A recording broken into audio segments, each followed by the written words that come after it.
Hi, I'm Donald Davidson. I'm the historian for the Indianapolis Motor Speedway, and this is part of the series called Stories with Donald.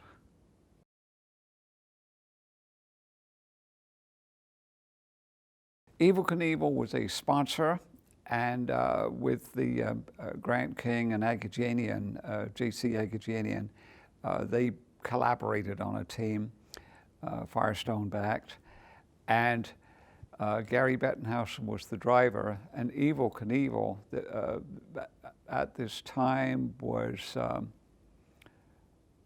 huge. I remember the Evel Knievel stunt cycle, I think wasn't that the largest selling toy for Christmas, I think. It was hugely successful.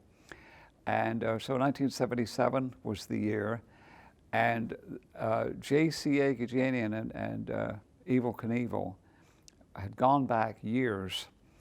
Robert Knievel was a motorcycle stuntman, obviously, but he'd been a racer. So he'd raced at Ascot Park, which was the half-mile and quarter-mile dirt track in Gardena that J.C. Agajanian promoted. He didn't own the facility, but he promoted it. And they would run, that's back when Ascot would run, 4 or 5 times a week with sprint cars and dune buggies and motorcycles, and I think they had a little motocross track, but anyway, they ran the half-mile oval. And before he was Evel Knievel, Knievel would appear there, and when he started to do the stunts, then Agajanian would pay him a deal, and I'm thinking he was probably getting, like $100 or something like that. And so I think he was always very grateful to Agajanian as his career took off. In fact, I remember that there was one of the magazine shows, it might have been 60 Minutes or something like that, did a feature on Evel Knievel. And he actually, I remember him mentioning Agajanian at one point. So anyway, they did this team together, and the car was painted up like Evel Knievel's uniform. And in fact, Gary Bettenhausen's uniform was made to look just like Evel Knievel's.